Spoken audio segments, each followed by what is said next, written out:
results center in Tshwane, where Ziyanda Ngcobo, senior politics reporter, is stationed. Ziyanda, a lot of the talk this morning has been around voter turnout and a lot of analysis on some of the reasons why voter turnout may have been such a vocal and a focal factor during these elections.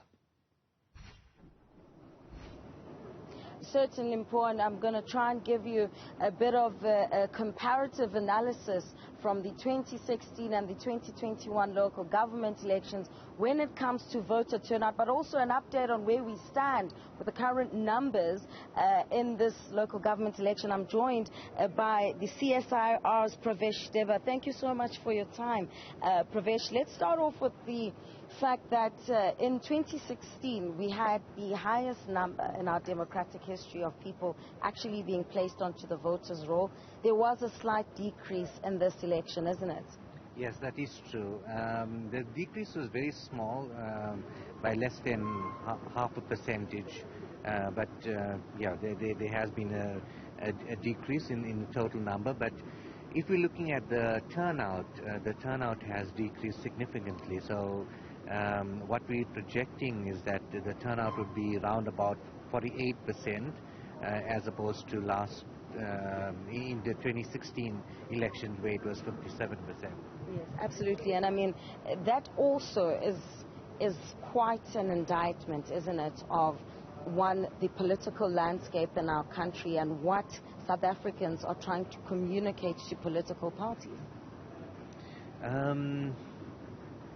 Well, I wouldn't be able to make a comment on something like that, but the thing is, I would be able to talk more about what we are projecting in terms of all the different parties, and there has been significant shifts, compared to the 2016 elections. As an example, if you look at the national level, what we are projecting is that the ANC is going to drop from 54.5% in 2016 to 46.8%, this year.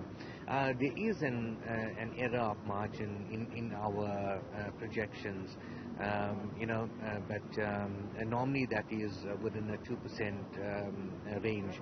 And if I could just jump in there, sorry, Pravesh, what kind of methodology do you use to actually put together these projections, just so that the viewer at home gets a clear picture? You've just given us some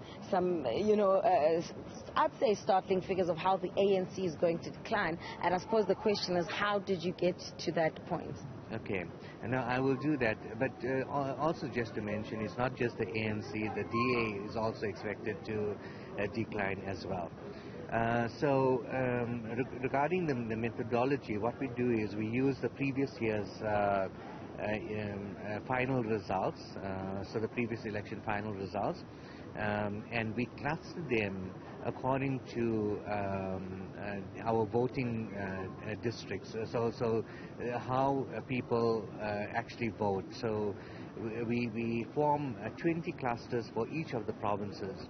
Now when the new voting districts come in, so from the time it started to come in at 11, we then take those voting districts and place them into these clusters.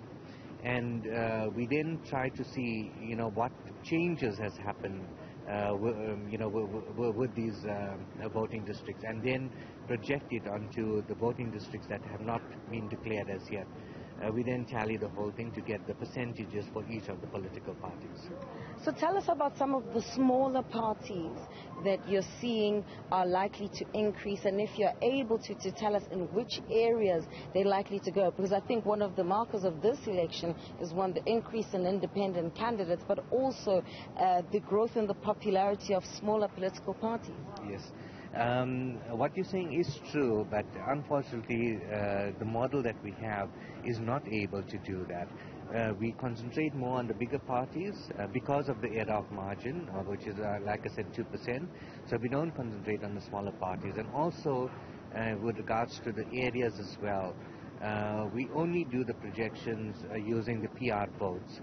So we'll be looking at it at municipal level. And at this point, we need enough data to be able to project what will happen in the municipalities.